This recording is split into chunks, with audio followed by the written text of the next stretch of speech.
Bonsoir à tous et merci de regarder RTI 1, il est 23 heures. Le palais royal de Bruxelles recevait un hôte de marque. Le président Alassane Ouattara a rencontré ce mardi le roi Philippe de Belgique. Les échanges ont porté sur les relations entre la Côte d'Ivoire et le Royaume de Belgique, deux pays qui entretiennent d'excellentes relations depuis maintenant 6 décennies. L'État de Côte d'Ivoire continue d'approvisionner les populations en eau potable. Dans le nord du pays, le ministre de l'Hydraulique a inauguré plusieurs châteaux d'eau. 3 localités des villes d'Odiéné, de Boundiali et de Korogo sont à présent raccordées au réseau national. Et ce mardi, le dossier Éco Plus de la rédaction de RTI 1 nous plonge dans l'univers de l'agroforesterie, mais surtout du commerce équitable. Une alternative sûre pour les petits producteurs. On en reparlera vers la fin de cette édition.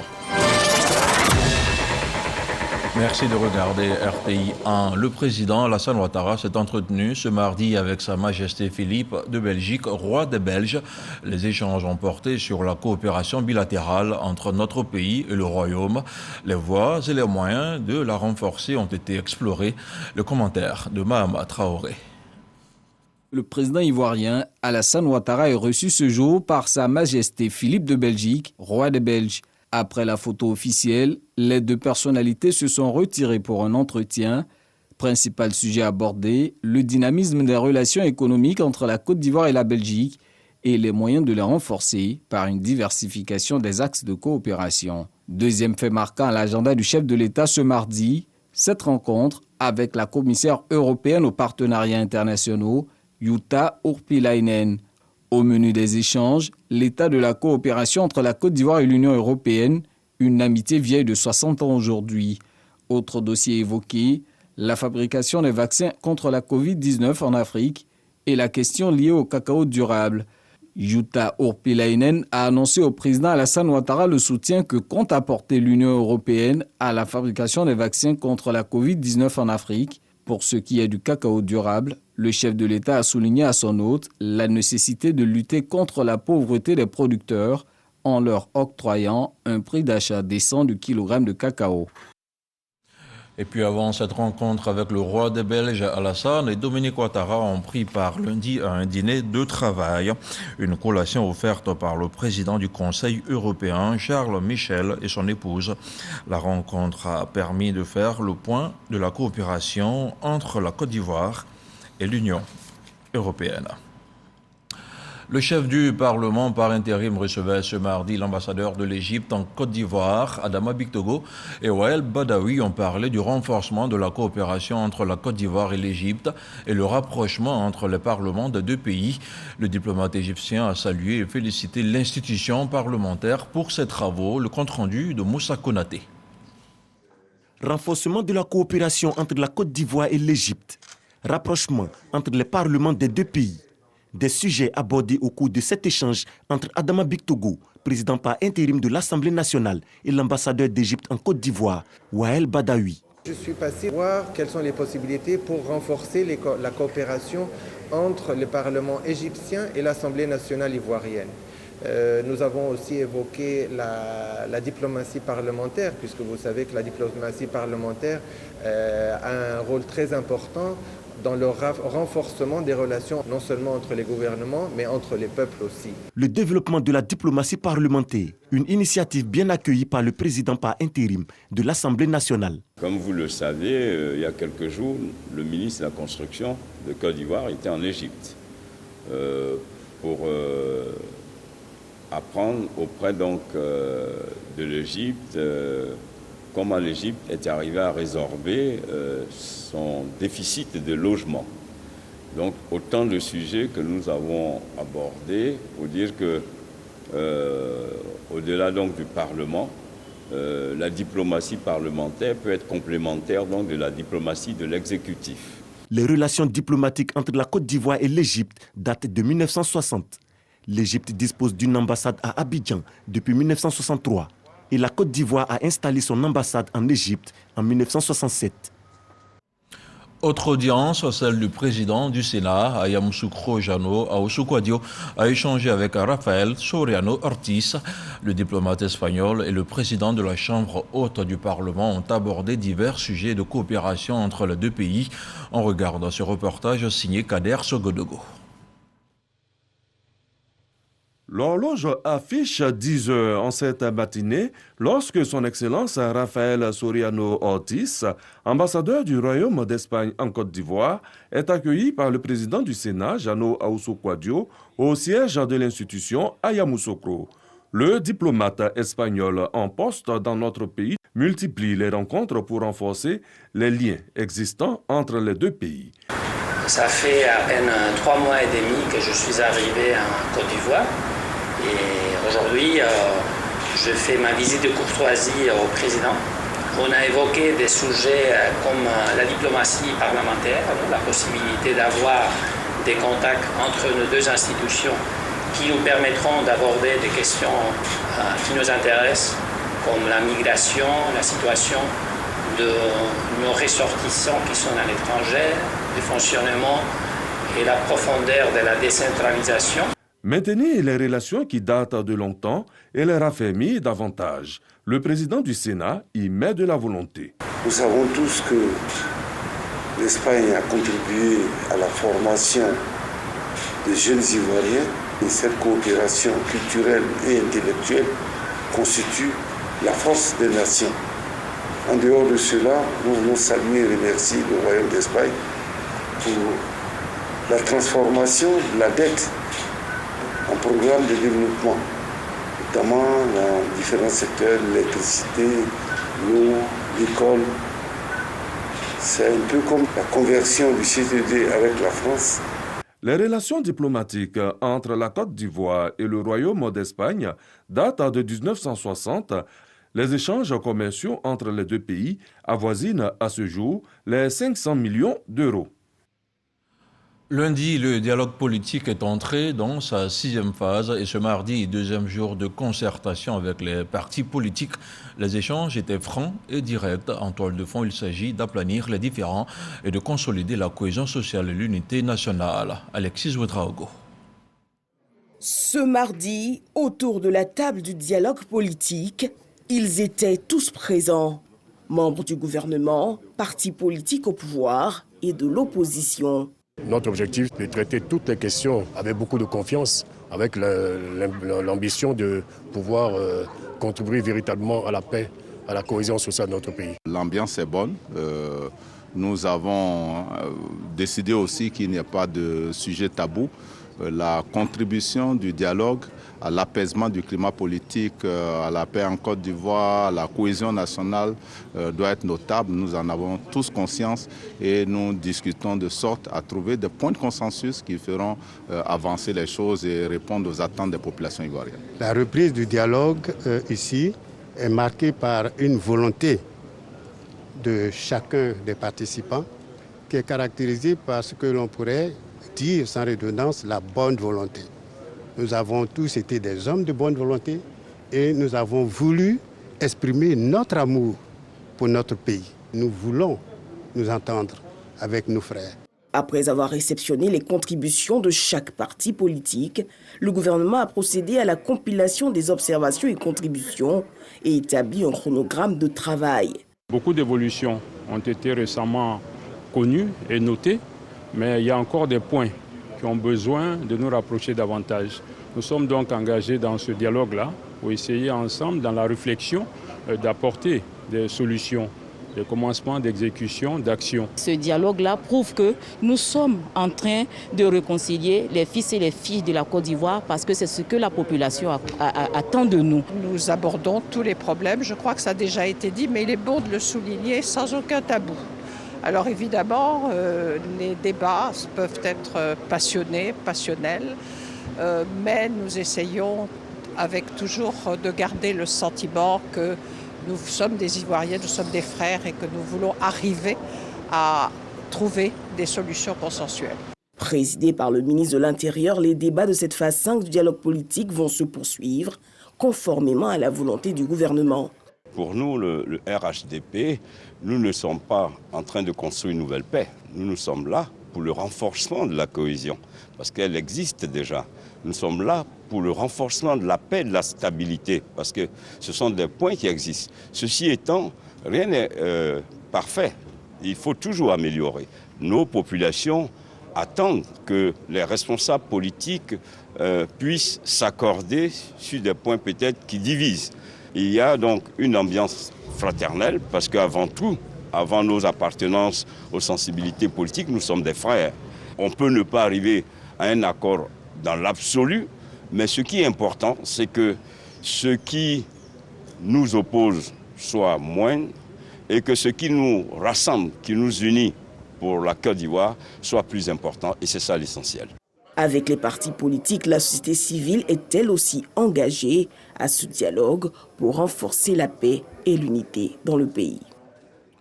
Je vous le disais en titre, environ 700 millions de francs CFA, c'est le coût de réalisation de 3 châteaux d'eau, des turbines qui viennent d'être mises en service par le ministre de l'Hydraulique à Odiene, Bundiali et Korogo. Des infrastructures qui viennent mettre fin aux sévères pénuries d'eau dans le nord du pays. C'est une correspondance de Léon Pro. Ici, à Tourouni, département d'Odiene, une seule pompe pour 1000 habitants. Insuffisante donc pour fournir les 30 mètres cubes d'eau, besoins journaliers de la localité. Les femmes, comme on ne trouve pas l'eau vite là, en tout cas ils font pas là. De ce château jaillissent désormais 88 mètres cubes d'eau potable par jour et les besoins des populations couverts jusqu'en 2033. Fini donc les corvées d'eau, les maladies diarrhéiques dues aux eaux de surface et autres bagarres. Place à la réconciliation et Tourouni peut danser. Pareil pour Ndara, département de Bundiali. Ici, 160 mètres cubes d'eau potable contre un besoin de 48 mètres cubes d'eau par jour. Les pénuries d'eau, alors un lointain souvenir, comme à Pangarika et localités environnantes dans le département de Korogo. Tu peux te réveiller à 4 h du matin et ton tour peut arriver à minuit. Et quand tu montes sur cette pompe, souvent l'eau tarit, il faut attendre. Accompagne ces réalisations pour résorber la question de l'accès à l'eau potable, la politique du raccordement social pour la menée effective d'eau dans les ménages. Il ne s'agit pas seulement de construire un château d'eau ou de faire des canalisations. Le président veut être sûr que l'eau est dans les ménages. Pour cela, comme le branchement coûte 165 000, le président nous a instruit de faire en sorte que ces populations-là ne contribuent qu'à hauteur de 10 000 francs et l'État va prendre la différence, soit 155 000 francs. C'est cela la réalité du programme social du gouvernement que le Premier ministre met en œuvre actuellement. Donc il faut que les populations y adhèrent. Il faut que l'eau qu'on leur apporte, que l'électricité qu'on leur apporte arrive dans leur ménage. Et pour cela, ils ont juste un effort minime à faire parce que le gouvernement supporte près de 90% de la charge. C'est cela le partage de la richesse. Du Kabadougou au Poro, en passant par la Bagoué, ces efforts du gouvernement donc salués. Pour toutes ces infrastructures qu'il apporte dans notre région, toutes ces infrastructures qui aident notre région à renaître. Merci au président de la République. Environ 700 millions de francs CFA, coût des systèmes d'alimentation en eau potable de Tourouni, Ndara et Pangarika. Entièrement financées par l'État, ces réalisations traduisent l'extension du programme Eau potable pour tous au milieu rural. D'autres villages à difficulté d'accès à l'eau donc suivre. De la pluie pendant le mois de février. Ce n'est pas un fait courant. Abidjan et plusieurs régions du pays connaissent des perturbations climatiques depuis déjà quelques semaines. Un phénomène sur lequel la Sodexam a tenu à apporter des éclaircissements. On en parle avec Grace Kondo. À propos des dernières pluies de ce mois de février, voilà ce qu'en disent les populations. Partout, on parle de changement climatique, de réchauffement de la terre. Peut-être que c'est ces effets que nous vivons ici. Donc peut-être que c'est à nous d'adapter notre comportement à ce nouveau climat. Non, je pense que ce n'est pas mauvais, ce n'est pas une calamité qui nous tombe là-dessus. C'est tout à fait normal. Nous devons l'accepter et vivre comme tel. Les produits, c'est-à-dire la tomate, les oignons, les aubergines, tout ça, là, quand Quand ça produit, c'est grâce à la pluie que ça produit. Et nous aussi, on arrive à manger à notre faim. Ceux qui habitent dans les zones à risque, là, ils doivent prendre les dispositions nécessaires pour ne pas que cette pluie-là vienne les surprendre. Selon les climatologues, ces pluies orageuses que subissent toutes les régions sont dans l'ordre normal des choses. Entre la saison sèche qui est en train de se terminer et la saison humide, la saison des pluies qui va commencer au mois d'avril. Donc les mois de février et mars sont les mois d'intersaison, la transition des deux saisons. C'est ce qui explique ces orages que nous constatons pendant ces jours, qui est vraiment la période de transition entre les deux saisons. Pour la journée du 14 février, la quantité d'eau tombée est de 35 mm.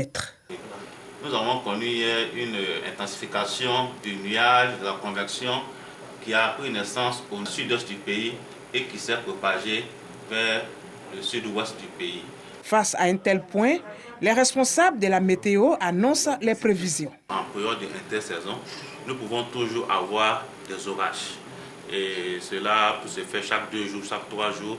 Mais nous sommes toujours influencés par la situation dépressionnelle qui naît au niveau du Sahel, ce qui va toujours influencer ces remontées de vent chaud de la mer qui va accentuer encore les orages qui vont se venir au niveau du sud du pays. Les pluies du mois de février ne constituent pas un phénomène nouveau. Le mois de février 2011 a été le plus pluvieux des 2 dernières décennies avec 174 mm. Pour février 2022, 144,6 mm de pluie ont été déjà enregistrés.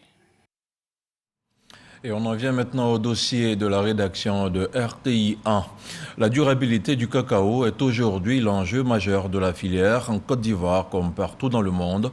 Cette durabilité renvoie à plusieurs concepts dont le bio, l'agroforesterie et bien entendu celui du commerce équitable du cacao.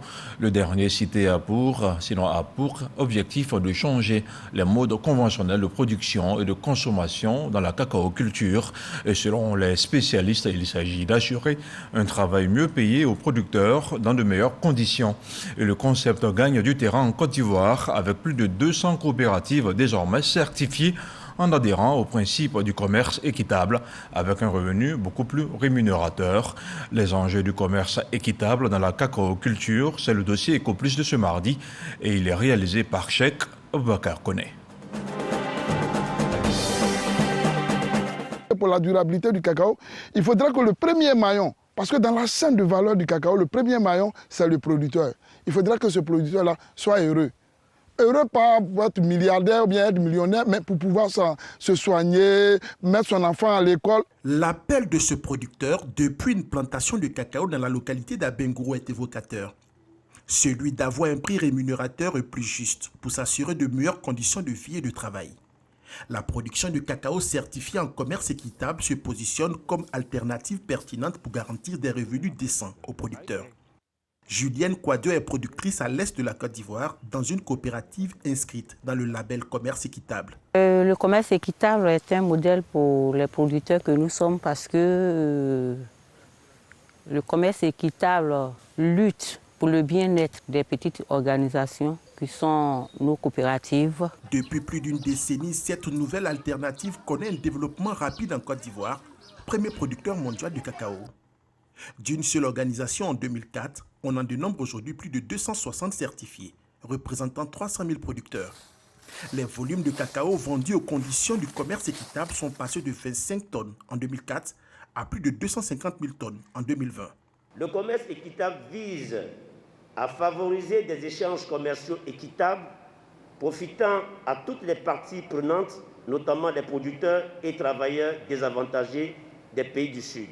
Garantir un revenu stable et une prime qui donne également la possibilité aux producteurs d'investir dans des projets pour l'ensemble de la collectivité. Dans la région de l'Indénié-Djouablin, à 200 km d'Abidjan, en plus du prix conventionnel, des primes accordées aux producteurs de cacao équitable ont permis la construction de plusieurs édifices communautaires. Par exemple, il y a une école qui a été mise en place.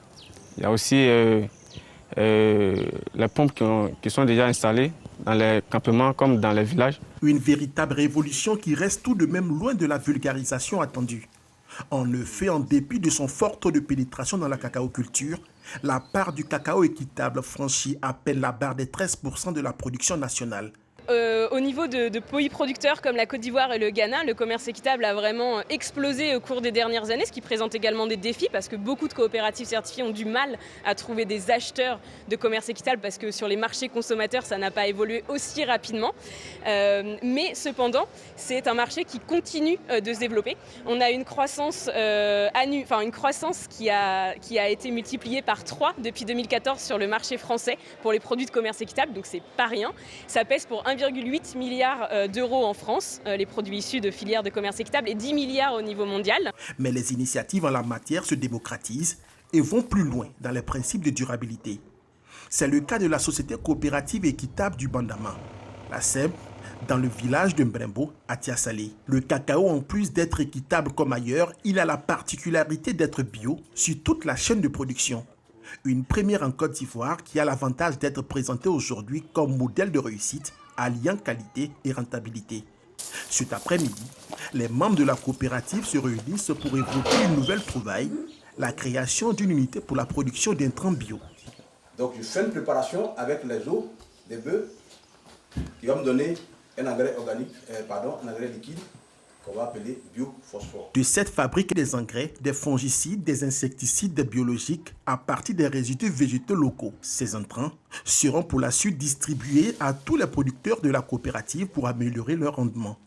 Cette innovation majeure a été rendue possible grâce à de solides attaches à l'international avec la coopérative française Équitable. Plus cher et de meilleure qualité, le cacao équitable et bio offre à terme une meilleure rémunération aux producteurs.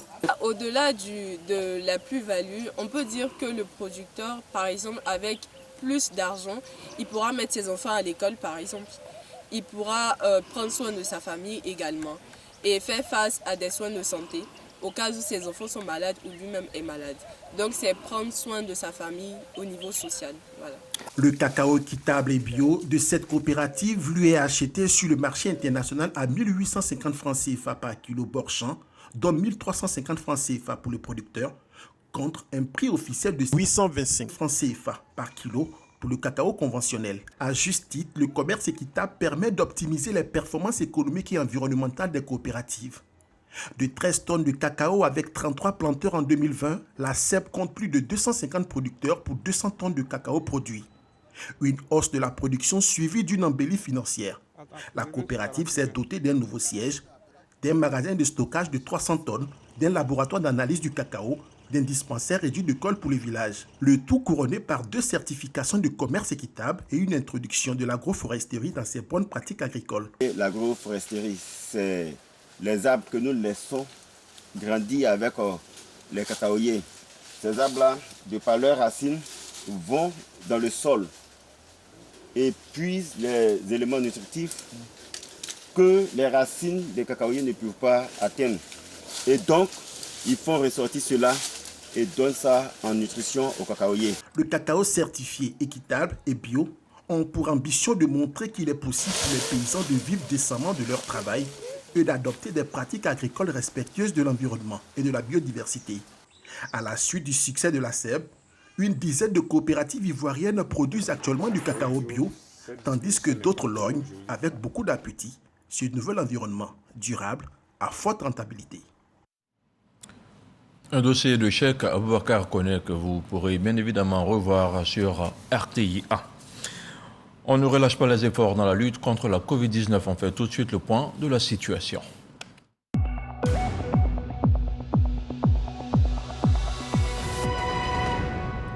Le ministère de la Santé, de l'Hygiène publique et de la couverture maladie universelle a enregistré ce mardi 15 février 24 nouveaux cas de Covid-19 sur 2639 échantillons prélevés, soit 0,9% de cas positifs, 28 guéris et 0 décès.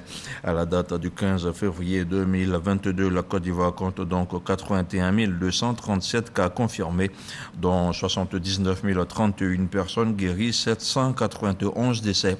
et 1415 cas actifs. Le nombre total d'échantillons est d'1 387 320.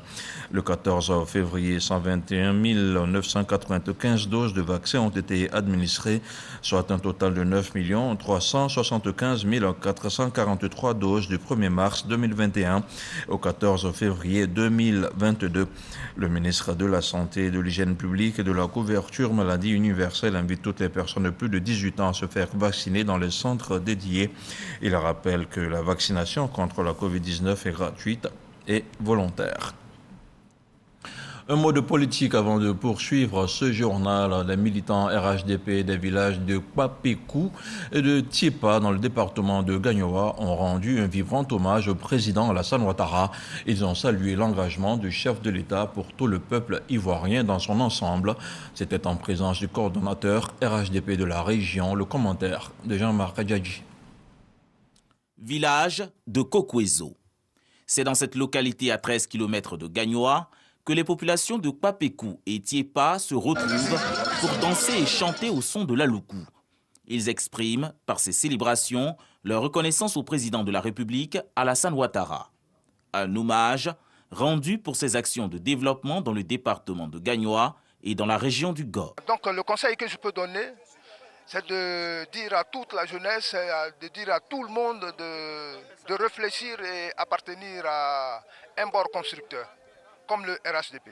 C'est plus d'1 millier de personnes qui ont exprimé durant cette journée leur adhésion au parti présidentiel, le RHDP. Et cela dans une mobilisation présidée par le coordonnateur RHDP du Go, Joachim Yéyé-Bagnon. Venez, je ne vous tromperai jamais. Vous, je suis je vous bonheur. Joachim Yéyé-Bagnon, parrain de la cérémonie, a exhorté les populations à se faire enrôler en vue des échéances électorales à venir. Le RHDP occupe, dans la région du Go, la mairie de Gagnoa, les 2 sièges de députés de la commune et de la circonscription électorale de Guibérois, Galébré, Dignago.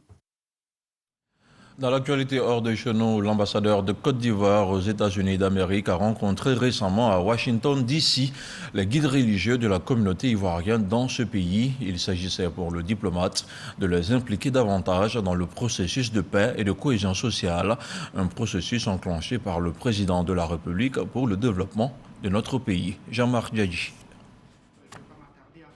Imam et pasteur de la diaspora ivoirienne, dans les locaux de la chancellerie à Washington, D.C. Ces guides religieux ont répondu dans la fraternité à l'invitation de son Excellence, M. Ibrahima Touré, ambassadeur de la Côte d'Ivoire aux États-Unis d'Amérique. Un seul message du diplomate à leur endroit, œuvrer de manière inclusive à la cohésion et à la paix entre tous les Ivoiriens vivant au pays de l'oncle Sam et à soutenir la vision nouvelle du chef de l'État Alassane Ouattara pour le développement de la Côte d'Ivoire. L'amour entre les Ivoiriens, je sais que je peux compter sur vous et je vais compter sur vous. C'est par des prières que communautés musulmanes et chrétiennes aux États-Unis se sont réjouies et accordé leur violon pour booster toute initiative de lutte contre les incitations à la haine. La paix et la réconciliation, c'est une très très bonne chose pour la Côte d'Ivoire. Et c'est pour cela que moi, responsable de cette organisation apolitique qu'on appelle El Shaddai Ministry, nous avons souvent organisé des grands programmes de prière pour la Côte d'Ivoire. Nous ne pouvons que remercier ce genre d'initiative, dans la mesure où cela nous permet de nous unir en tant qu'Ivoiriens, nous unir en tant qu'êtres humains ici aux États-Unis. L'ambassadeur Ibrahima Touré poursuivra sa série de rencontres avec la diaspora ivoirienne aux États-Unis, avec les promoteurs culturels et de médias ivoiriens. Le Libéria célèbre ses 200 ans d'existence. En Gambie, 7 soldats sénégalais en otage en Casamance ont été libérés. C'est l'actualité en bref avec Laure Goretti et le commentaire d'Abou Sanogo.